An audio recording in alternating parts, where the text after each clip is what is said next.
you today. Are we on? Yeah. Okay. And that important topic has to do with understanding about brushing the dust from our feet. The unwelcome reception that many of us will have in our lifetime with many other people. And each of these passages give us a brief hint on how we can exercise that prerogative to the greater credibility of both ourselves and the person or the community that refuses to accept us. And I'd like to begin with our Old Testament lesson from 2 Samuel. David has just finished a massive civil war. And right at this point, he is residing in the city of Hebron. And there is where his throne is. But the country is very divided. Some people very much appreciated Saul's rule and wondered about David's possibility of becoming the new king. David also had his supporters who were very faithful to him and saw him as the next anointed one, that God really truly wanted to inherit the throne. And through this division, he hustles in his old remains, to which he realizes, I have to bring this nation together. And if you will recall last Sunday, there was a song for archers which heralded the life of Jonathan and of Saul. His next move was to make a major move for the capital, which was Jerusalem, at that time inhabited by other people. It was not part of the territory. And David invades it and he takes it because it is central to both the southern tribes and to the northern tribes so that he can rule his nation in peace and in unity. And he has the ability, therefore, to reach out equitably throughout the region in terms of the rule of his law and of his mission. What this tells us in this particular story is this, that in order for you to dust the feet and remove that dust from your feet, you must have the capacity to let go in order to inherit something new and far more fundamentally different. Why? Because where you are right now doesn't suit your meaning in life. It doesn't meet the requirement for what it is that searches you to live out your life to its absolute fulfillment. And let me give you a simple case in point. I know a lot of senior citizens who live in their own homes right now, and they're finding that keeping up their property is becoming harder and harder for them to do. And when you mention to them, maybe you would like to move into the lodge, immediately you have their energy and their excitement in which they say, why would I want to go there? I'm not old enough yet. But then I come back and I say to them, who's cutting your grass? Oh, I hire somebody for that. Who's shoveling your snow? Someone also is hired to do that. But darn it, in this last storm that we had, I have to get shingles repaired and I can't climb up to the roof and repair them myself. And then there's other concerns about the house, that it's too big, there's too many things to look after, and they feel a sense of constriction or imprisonment. Now, I know it's government policy to ensure that all senior citizens can last in their homes as long as possible because it reduces the strain on our housing facilities for seniors. But having said that, there does come a time when you have to realize that where you are, you can't stay anymore. You have to leave. Another case in point. When my father died, I was working as a researcher for the Conservative Party.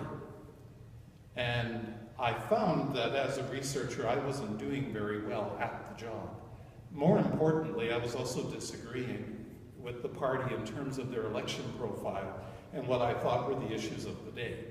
They really didn't want to hear from me. And just as my father had died, I left the office never to return. And I want you to know it created quite an uproar. I still have the key to that office, by the way. It's locked away somewhere. I never gave up the key. But I want you to know it was irresponsible for me not to go back and conclude my employment. I simply got up and I left. Because my life was not fulfilling. My father had just died. I was filled with overwhelming grief. My mother was completely lost. And my sister was nowhere to be found at the time, as she was busy with her children. And she was trying her best to help my mother, who was trying her best to be strong for the transition that was to come in her life. And what happened? I made a change in career. I moved from one occupation into a sense of call, which I've expressed to all of you before. A genuine call from God to be into the ministry, to which I do now. And I feel a lot better than where I was. My mother also felt better when she sold where she lived, because she was filled with too many memories, and met a man that she wanted to be with, and they began a life together in a new community. And she lived happily there for a few years, until she came down with brain cancer. All of us need to know that we can't stay where we are.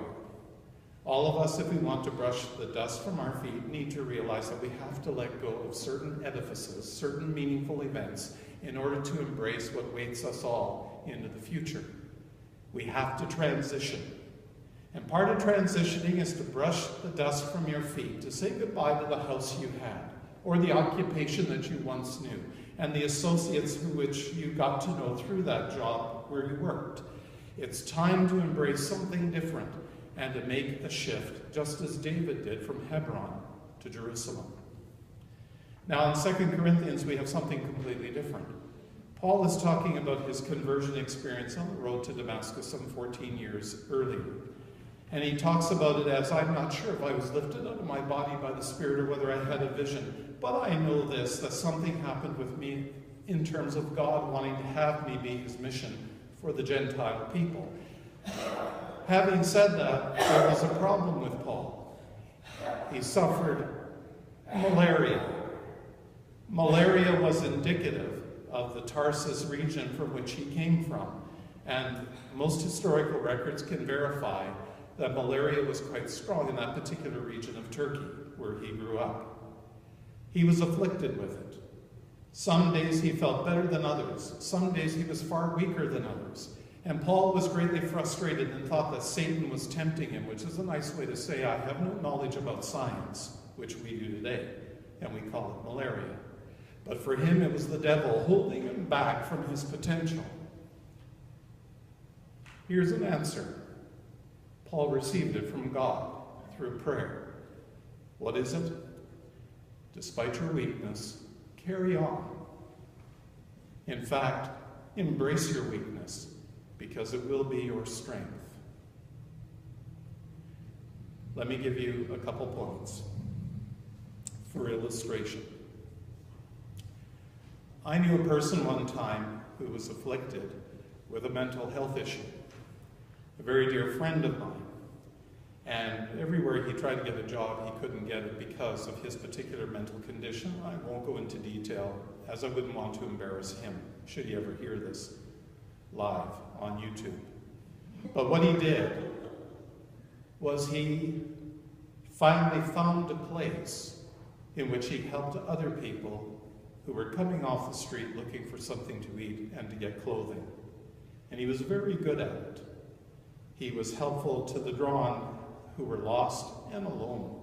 And he was very hospitable, in which he would make coffee, sit with them and talk. And he found that they had more problems than he did. And he used to come to me and tell me about his job, which did not pay him well, but which gave a contribution to his soul.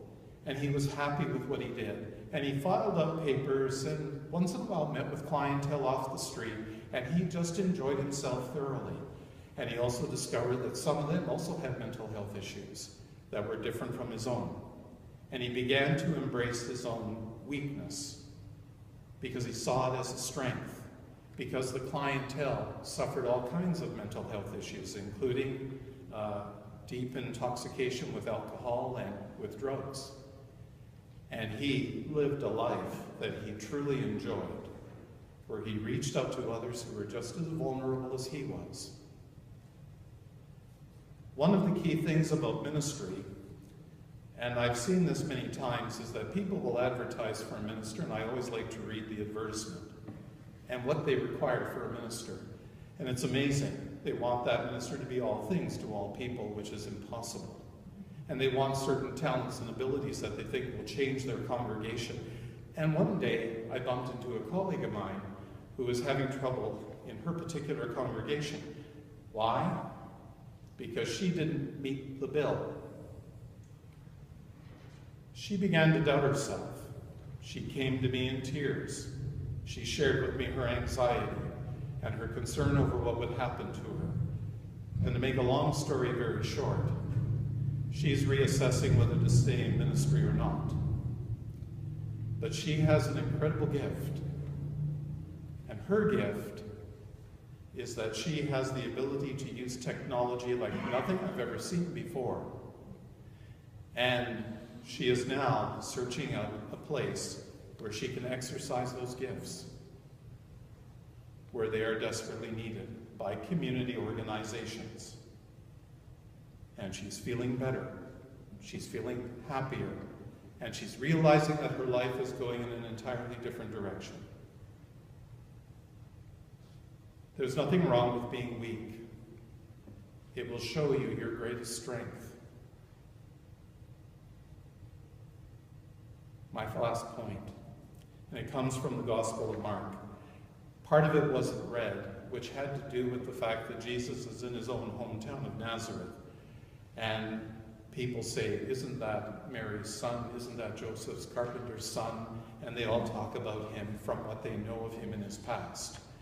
They have already prejudiced him by boxing him with their past experience with him. And Jesus has returned home doing healings and all kinds of extraordinary things, including speaking in the synagogues, which was his right as a legitimate male Jew to do. And he would conduct the worship, and he would participate in the interpretation of Scripture as he felt free. And they heard things from him they never heard before. And they were shocked and amazed, and they said, "That's him?"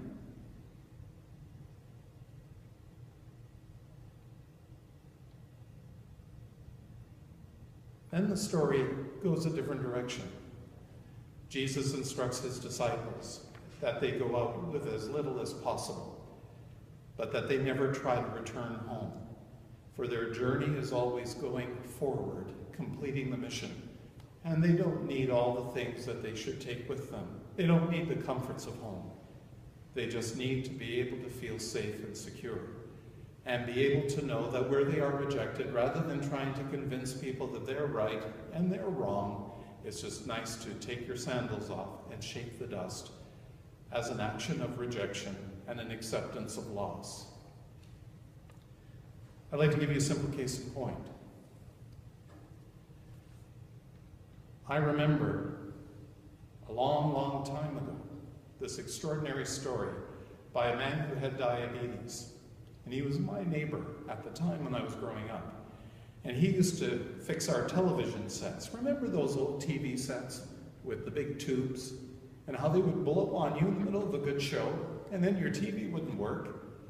Well, he was right next door. And he was a wonderful, kind man. But his diabetes started to affect him in terms of losing his fingers gradually, as well as his feet. And eventually he died from the disease.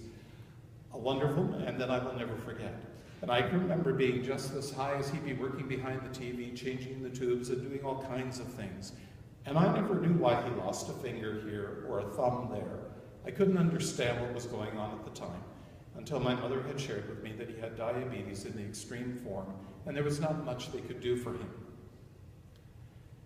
This man came from another community where he used to live.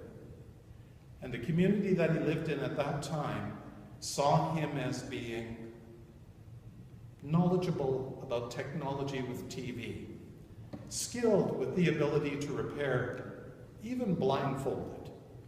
But here was the problem. The girl that he married didn't have a great reputation in that town, but he loved her. She was good to him. She cared deeply for him.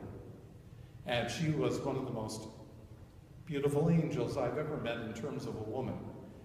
She was just all things for him in all different kinds of ways because his body gradually deteriorated. And one day I asked him where he was from. As a young boy, I asked these curious things. And he told me, and I asked him why he moved. And he said, well, my mom and dad weren't happy with who I married. And I couldn't live with them down the street for fear that she would eventually fear rejection from the in-laws. So we just decided to quietly get up and go. I, for one, have often talked about retiring to my hometown. My wife and I the other day were chatting about the conclusion of my ministry and whether I'd like to go back home to Ontario, and that is my home. Alberta has never been my home. My home is where I grew up. However, I learned an important lesson. Every time I go back, streets change. Every time I go back, there's a new building that wasn't there before. Every time I go back, my friends are gone. The people I went to school with have moved on into different professions. And here's the key thing. If I were to go back to my home church and preach a sermon, it would not be accepted, because they would be looking in the rearview mirror, remembering what once was. Where I get to do it every day, alive in a place where I'm not known. There are no restrictions, no prejudice, because nobody really knows me. Just like that dear man who fixed the TV. His wife went to a new community, made friends, felt good to be away from the in-laws, and their marriage prospered with 3 lovely children. Part of shaking the dust off your feet is to travel lightly, knowing you never can return home. And for those of you who have lived here all your life, I don't know what that's like. And I envy you that you never had to move away from this area. But I wonder how you did it. Because people know you. They really know you.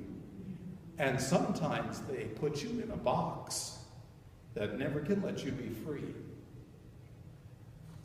I have the luxury of knowing I can wear a new mask wherever I go, because my home is not my home anymore. I can't return. It's too foreign for me, and I need to shake the dust off from my feet. Amen.